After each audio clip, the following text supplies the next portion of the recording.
Welcome to Shh, Tell Me Everything. For this special episode, we're shaking things up.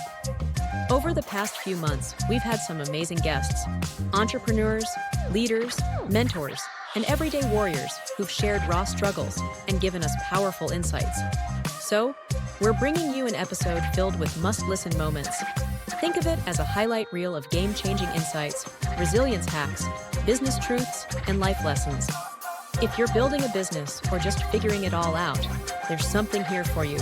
Buckle up, because this one's packed with inspiration.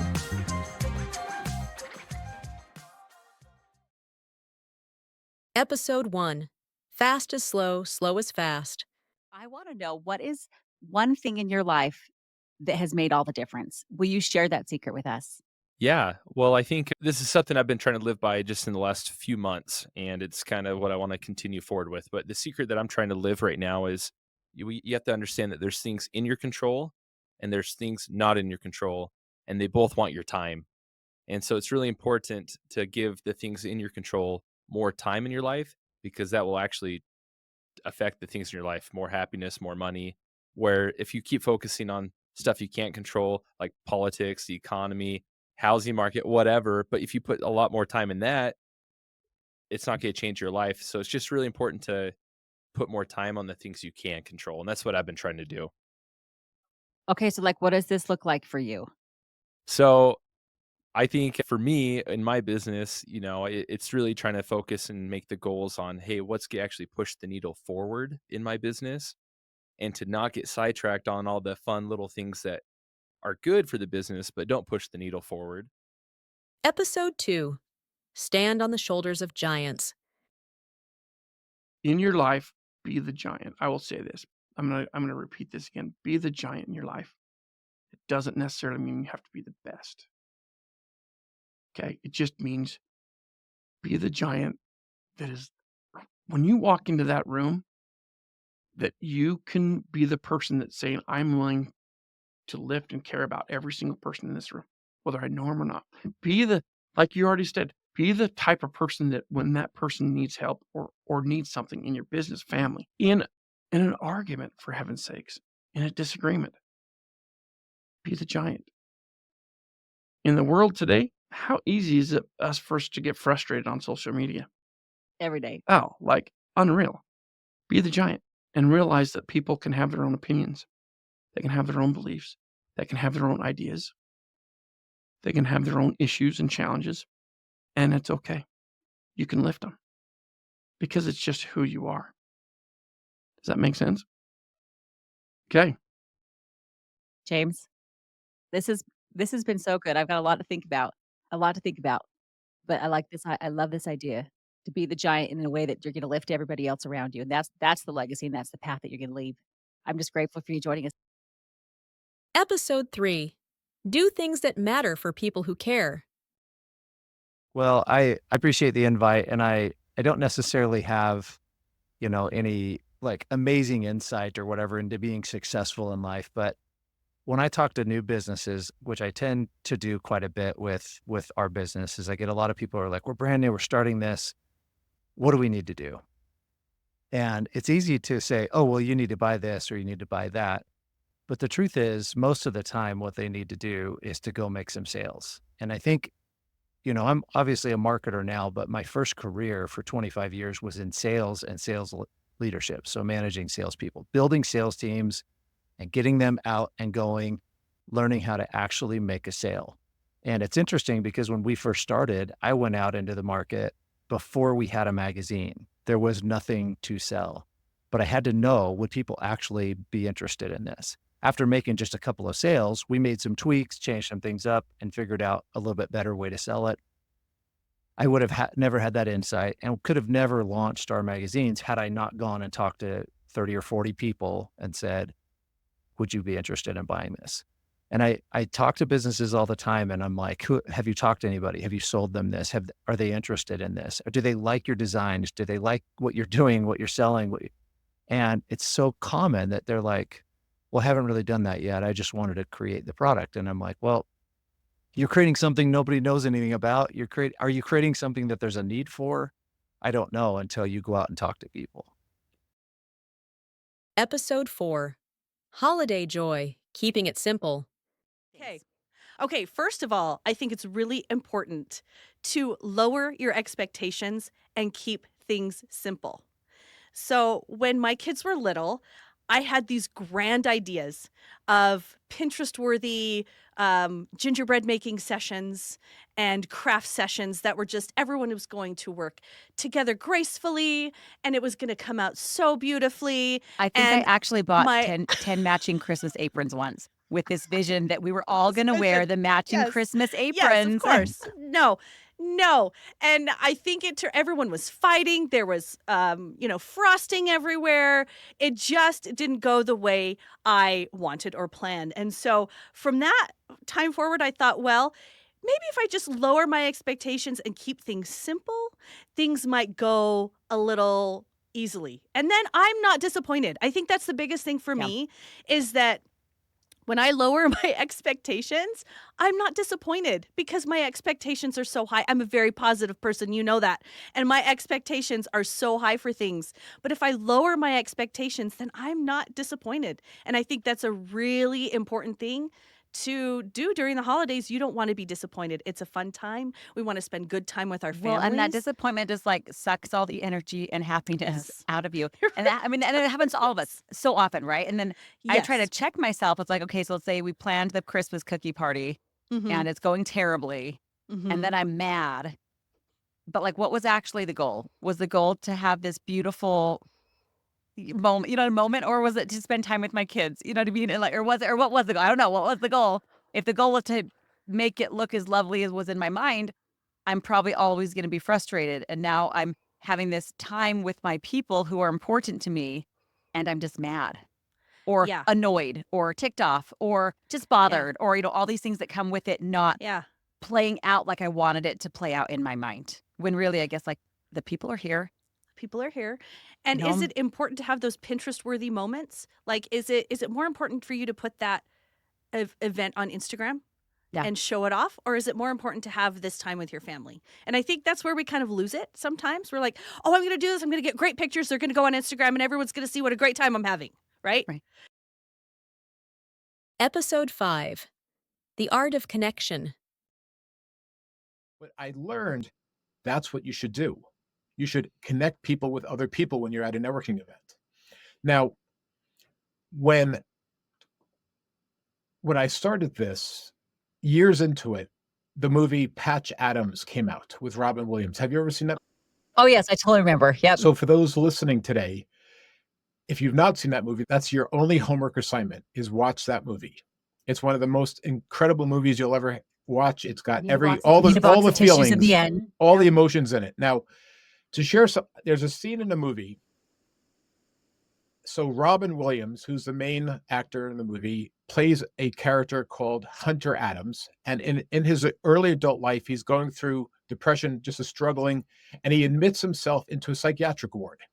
Well, one of the patients in this ward is a gentleman named Arthur Mendelsohn, who was a billionaire. And this is a true story. He was a billionaire philanthropist, and he kind of went off the deep end, delving into the human mind. And there's a few scenes where you see Arthur walking up to nurses and other patients and doctors with four fingers going, how many fingers do you see? How many fingers do you see? Now, it took me years to realize he wasn't asking, how many fingers am I holding up? He was asking, how many fingers do you see? And people would say four. And he'd be like, no, you're crazy. And he seemed crazy because he would make them look crazy. Well, one night, Robert Williams sits down next to Arthur and he goes, can you please explain this to me? And Arthur blows him off. Well, at that moment, Hunter notices that Arthur's little coffee cup has a little leak at the bottom. And there happened to be like a piece of Scotch tape on the table. So Hunter peels off the tape, patches the cup, and solves the problem from it leaking, which is where Hunter gets the nickname Patch Adams. Well, when Arthur notices that Hunter is looking outside the box to solve his problem, he goes, okay, hold up your four fingers. So Hunter holds up his four fingers. Arthur says, how many fingers do you see? Hunter says four. He goes, no, don't focus on the problem. Look past the problem. Focus on the solution. Episode 6, Choose Optimism. I felt Been like a there. total fraud. I'm like, I don't even know what you said. I don't even know what word you said. And then I came to this realization, and it was my wife set up our own insurance policy. We got married. What am I doing in the insurance industry? And from there, I just pressed on in the business. And it was a couple months later, I was sitting in my office signing a payroll check out of my own personal checking account. It was just before Christmas. And just the month before, the largest policy I had written to date had canceled. And with insurance, you have to back pay all that premium. So I was left with hardly anything coming into the business that month. And so it was one of those emotional things where it's, what am I doing? How am I going to continue? How am I going to get out of this? Is this even right for me? And I was stuck in a pessimistic state where everything negative was just coming back to my mind. Everything I had done wrong, every negative experience, everything I was doing wrong in the business. And it was just my wife. She simply looked at me and she said, "You're going to be okay. You're going to figure it out. You're going to provide for the family. Go do the work." And it was right there where I had a shift. It was a paradigm shift, Christy. It was, am I going to continue being a victim of my circumstances, or I'm going to take this opportunity to become a victor? And for businesses, it's that choice. You are pessimistic by nature. Doesn't matter who you are. Negative experiences resonate more significantly in our subconscious than positives. I would imagine that that's how we're hardwired, right? That's how we survive. We're hardwired to look for danger, to look for things that could threaten us, that could hurt us, that we need to avoid, that we need to run from, right? That's in our genetics, right? It is. It is. That's exactly how we're wired. So when we have a negative experience, and I had the biggest cancellation, my first thought was, oh my goodness, how am I going to continue? I'm fearful this is going to happen again. Is this going to happen more? Should I just get out of it? I went down this cycle of viewing this experience as a failure that induced fear within me, and I wanted to become complacent. But where that shift happens is when we consciously choose optimism. So you want to know my one secret, Christy? I do. It's right there. Optimism. Optimism in our business can make all the difference. Optimism is the Latin word which means best. So when we view our day, are we doing the best thing for our clients? Are we being the best version of ourselves? Are we giving our employees the best experience? Are we doing what's best for the company? Is that failure I just had, how can that be the best thing for me? How can I take that? How can I learn from it? And how can I create a culture of learning and discovery? That's the power of optimism. Episode 7, Walking in Like a Giant. If I had to boil it down to just one thing, there's a lot of pieces that kind of got me to the point where I am with this, but I would say walk in like a giant. And the way to walk in like a giant is when you're entering a conversation, a negotiation, a room to network, is you walk in absolutely 100% claiming your space, your right to be there, your confidence, all of that. And the coolest thing about walking in like a giant is that suddenly it doesn't need to be about you at all. It's you're walking in not needing anybody to make you feel welcome, not needing somebody to say hi, not needing somebody to give you permission to do what you're there to do. And instead, you just care about the other people who are in the room and how you're going to achieve your goals while caring about how they experience you. And there's times when you got to put yourself first, and there's times when you got to put other people first. And learning that lesson, learning all the different pieces that kind of came together with that is what I would say got me to that point. And so, Christy, you and I were talking, and I would love to share kind of like the first story of what really got me Episode 8, love them anyway. It might be like that saying that's on your wall, that thing that you want them to put on your headstone, that one thing that you're constantly checking yourself with to remind yourself with. So, I would love to know any other tips and tricks that you Oh my have. gosh. So I love this so much because I really this a couple of things. So my dad, I'm gonna tell you another story with my dad because it was a love him anyway, right? Then I Yeah. remember being in our neighborhood and kids all my age. Gina lived on one side, Lola lived on the other. Gina asked Lola to spend the night, and she didn't ask me. I think I must have been like in fourth grade or something. And, and my That's feelings were painful, hurt, that's right? brutal. Yeah. So I don't know what I it's so funny. And all the lessons my dad taught me, I don't ever really remember. I remember the feeling and not really what I said, but I remember everything that he said.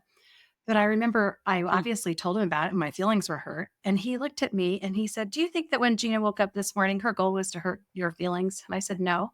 You know what he said to me? Again, remember, mentor, not coddle. Then get over it. Yeah. Get over it. And get And if you over can't it. get over it, go have a conversation with her. Maybe you'll learn something. Who to you as the 4th grader. Episode 9, Live True to Yourself. Okay, so there's many things that Cade could teach us, and his story is really, really, really interesting. But Cade, I'm just dying to know, like, what is the secret that you're gonna share with us today?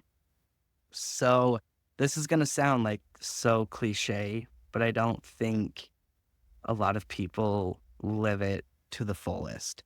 And mine is uh be yourself. I like for 20 plus years I did not live to who I really was, and I felt like it affected my life a lot in the more negative way.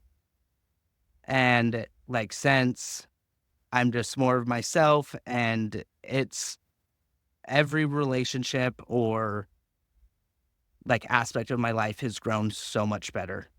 My like relationship with my friends, families, business, stuff like that has just been through the roof. And so I think a lot of people are like so afraid and to be themselves, it's very vulnerable. And you have to be really confident in who you are as a person to like live true to yourself every single day.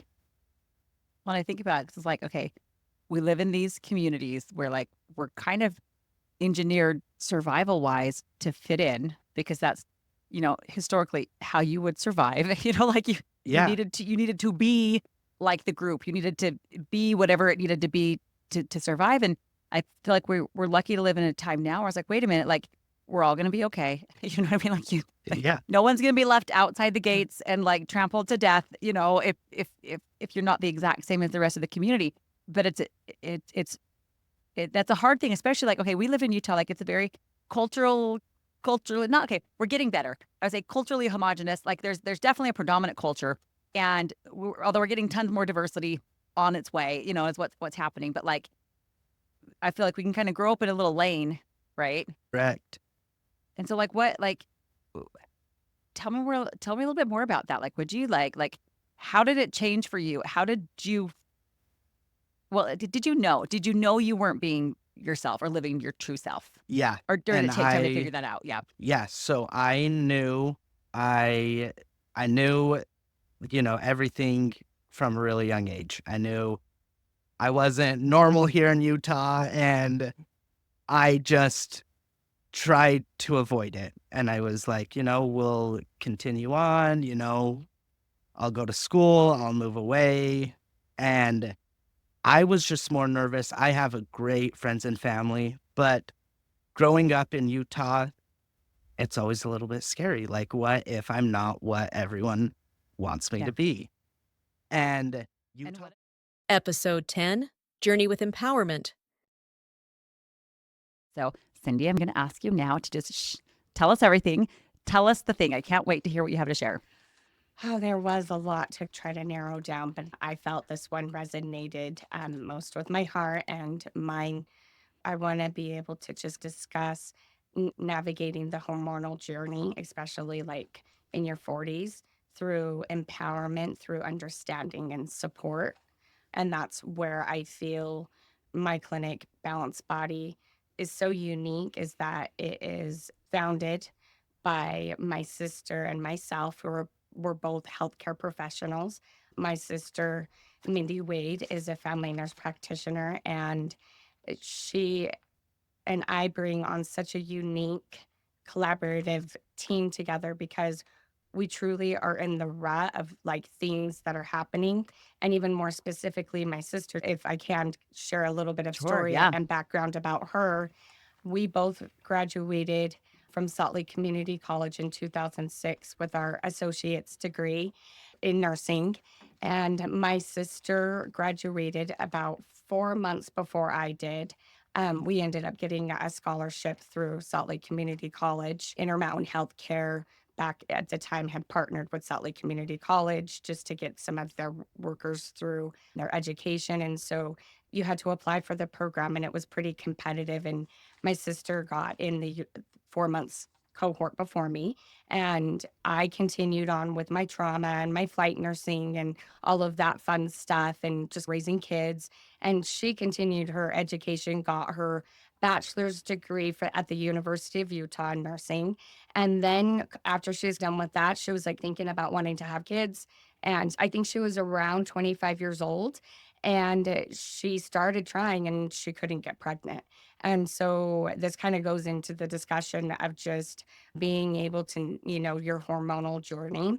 With my sister having this diagnosis of not being able to get pregnant at 25 years old, she actually had a diagnosis of premature ovarian failure. So her eggs that she had just weren't very good. And she actually went through 8 years of infertility treatments, actually went through 8 rounds of in vitro fertilization. And she Mm. finally, on her very last try, did have beautiful baby twins. They're gorgeous. We love them. They're 8 years old and rambunctious and fun. Episode 11. Half of life is just showing up. So Megan, just tell me everything. Okay. Well, it's been said before, but I am a big believer in fake it till you make it. Something that I've learned, I feel, through a lot of my different experiences is that really nobody really knows what's going on. Everyone's just trying to figure it out as they go. I mean, I think of parents when you're young, you think they know everything and they're responsible for everything. And then the older that I've gotten, I've kind of been able to take a step back and look at my mom more as a person than just my parent and see how she has her whole entire life outside of that and how this is her first time doing everything as well. This is her first time being alive, and it's all of our first times being alive. So I feel that we're all just trying to do the best we can as we go. And that's honestly the best approach I feel that I've found. Well, Whether that's that's, well, and it's interesting too because I see like maybe that's part of how like you've had to walk onto some pretty big stages in yeah. life Hmm. and show up, and you're there with people who are very prominent, have a Yeah. lot of money, have a lot of sway, have a lot like people know who these people are. Yeah. And here you come, you know what I mean? And you have to dive right in. And Hmm. that there's probably that fear we all feel, that kind of like imposter syndrome, right? Of like, oh, Yeah. should I be here? And Right. how do I do it? But I guess Hmm. fake it till you make it, right? Yeah. Episode 12. Serving and Giving Back. We've invited you here because I'm hoping that you will share a secret with us, that you will share something that you have learned or experienced that has now made all of the difference somewhere in your life in some kind of aspect. So, Haley, tell me everything. I think something that I wanted to share is a sense of how important it is to build a community around yourself, not only personally, but with your family, but also with the community. I find that that has been really great for me in my life. And, you know, I feel like even in my profession, we talk a lot about COVID-19 and how everybody kind of backed off and of those human touches and interactions. And I find like that is so important in life. And so today I wanted to talk a little bit about building community in your life and also incorporating how some of the limiting beliefs that we have about ourselves inhibits our ability to do that. So I feel like, that's a good starting place for me. As I thought back about a secret or something I wanted to share. Early on, when I was just little, I saw my parents do the same thing in our community. And I think that's just really been ingrained in me to know that giving back and building a community is the most utmost important thing you can do as far as like service, being service oriented. And I feel like I get way more out of it than the people that I might serve. And just diving into that has been such a blessing in my life. Episode 13: Not Compromising Your Integrity. I can't wait to hear what you have to share. So Gary, tell us everything. So, first up, I'll say when you shared that with me the first time, my mind went racing. I'm like, where am I going to go with this? Right. So, I think it really starts with once upon a time, my life got flipped, turned upside down. I was not the Fresh Prince, right? But I did feel like that my whole life. What I thought it really felt like it just was swept away from underneath me. And so I had to look at life again from a different perspective. And I said, what do I want to do? And I had to build a foundation. And it's kind of a different concept, but my concept was I had to live somewhere inside of myself rather than extrinsically. I'm very much an extrovert, so I like to be in different situations and I want to expose myself to different people and just be involved in the crowd. And what that did, it put my self-worth and attachment onto things and people and relationships rather than myself. And so I think if I were to strip it all down and went back to what it was, is I had to go back to the core or the root of what I felt was the biggest constant in my life. And in order to do that, I had to disregard all the things that were external to me. Like I had to disregard the opinions of people. I had to disregard the opinions of my spouse many times. I had to disregard just how I might look in front of others and just say, what, at the end of the day, at my core, what am I? And I had to find out who that person was. And so I had to look internally. And so now my decisions are made off of a constant, and it has high integrity, and it has something that I don't compromise on things. So my compromise is not necessarily on extrinsic things. I don't compromise on things that are internally. So I would say if you were to say, tell me everything, the big thing is I don't compromise on my integrity. That's what I don't compromise on. And all the other things that you go into, like when you build relationships with people, with things, with finances, with business, if you're not compromising on your integrity, you can always make different relationship agreements. That's fine. Like there's nothing wrong with having to shift, especially if a relationship that you do have with someone is not a healthy relationship and you're not living to with integrity. You have to be willing to say, pause. You have to be willing to stop and shift gears. Now, I can tell you from personal experience, that's not the easiest thing. Sometimes it takes a couple of months or years or multiple years in order to get out of that unhealthy relationship. But once you find out what your integrity is and who you are inside, it makes that decision a lot more simplistic. It does make it easier. It makes it more simple. And I would say that the hardest part for that has been because you don't compromise on your integrity and your values, you're compromising a relationship. So that relationship might be broken and you might have to leave that relationship, which it hurts a lot. But at the end of the day, it's for your benefit. And finally, episode 14: Being Curious and Loving People. I'm just going to invite you to tell me everything. I can't wait to hear what you have to teach us. So Charlotte, teach us. What are you here to teach us? Fantastic. So I can probably just start with the evolution of my approach to life, right? I think I grew up, and if you read like all of my accomplishments, I started out with like the Queen Brownie point stacker, right? It's like I was just all about like, oh, I have to do this and this and this and this to succeed, and I, push hard and to internalize everything, and like, oh, failure is terrible, oh, terrible. And then not just anyone gets to Miss North Ogden 1991. I mean, really, that is actually a cutthroat competition. Like seriously, that is the Queen Brownie stacker right there. Uh-huh. Indeed. In high school, I was just, all of the accomplishments, and I'm a Jenner Sterling Scholar. I was like, state finalist there. So anyway, it was just kind of like all about this achievement. And I was just, really achievement driven. And then I had children. There is one thing that kids don't care about is what you've achieved in your life. They don't care. Those They kids really do not don't care. care. And especially, it's like, I don't know, the Lord just sent me these really, really different individuals. And if there is anything that has taught me to deal with the public at large, it is all of the characteristics that I have been embodied in each of my children. And so the thing that I come away from, it's like, what is the, my telling me everything lesson in life is never take yourself too seriously. It's like, just embrace the ridiculousness that is the human condition. And that is, So and that's consistent. These powerful moments from Shh, Tell Me Everything show how resilience, growth, and connection shape our lives. Dive into the full episodes. There's so much more ahead. More inspiring guests are coming, so subscribe, share, and stay tuned. Until next time, keep growing and keep sharing your story. This episode proudly produced by Techni Innovations